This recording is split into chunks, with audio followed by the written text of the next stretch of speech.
Hi everyone, my name is Carla Zambelli. I'm a congresswoman in Brazil.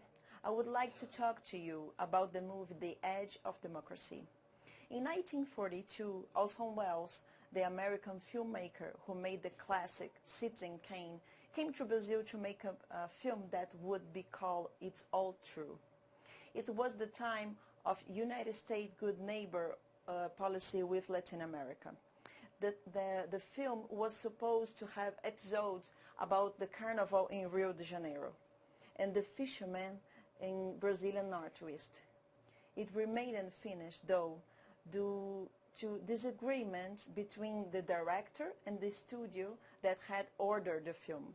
But the exhibition at Film Festival of the footage that survived into today reveal a filmmaker committed to showing with intellectual honesty the Brazilian reality of the time instead of just making a political propaganda film. That is what is expected of a great filmmaker. Unfortunately, the same cannot be said of the Brazilian documentary The Edge of Democracy by filmmaker Petra Costa.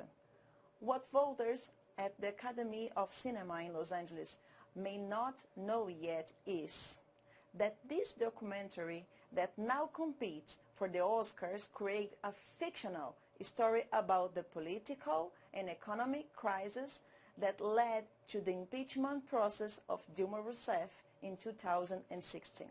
This crisis in Brazil had its origin during the years that the left were in power. At that time, the Workers' Party always flirted against the freedom.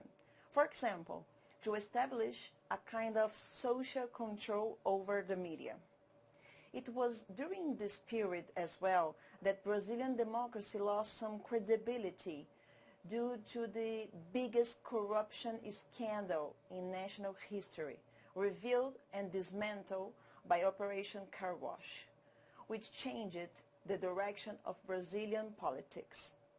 It revealed, for example, that huge bribes were paid by the government to brokers and politicians in exchange for contracts with the National Oil Company. That's when it all started. The crisis that transformed all Brazilian politics began and led to the impeachment of 2016.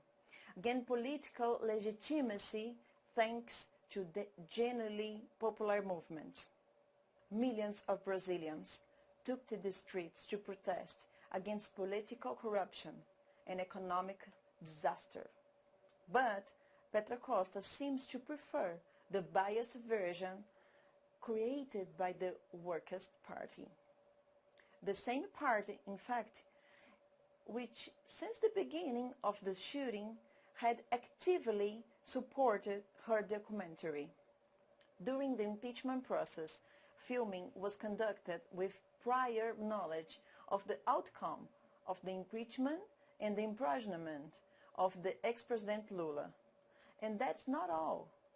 Faced with evidence that she had digitally altered his history photographs for inclusion in her documentary, Petra Costa ended up admitting that it was a personal view of history based on her own ideological convictions. That is, she created her own historical truth. The problem is when there is an attempt to confuse history and fiction, as in the documentary in question, in which a lie is actually pretending to be true, and a political propaganda does not recognize itself to be just that, propaganda.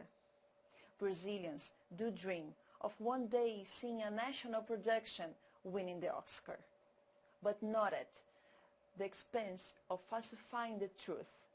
We don't want to win a real prize with a fake production. We know that, unlike that unfinished film about Brazil by the great Orson Welles, this documentary by Petra Costa could very well be called It's All Fake.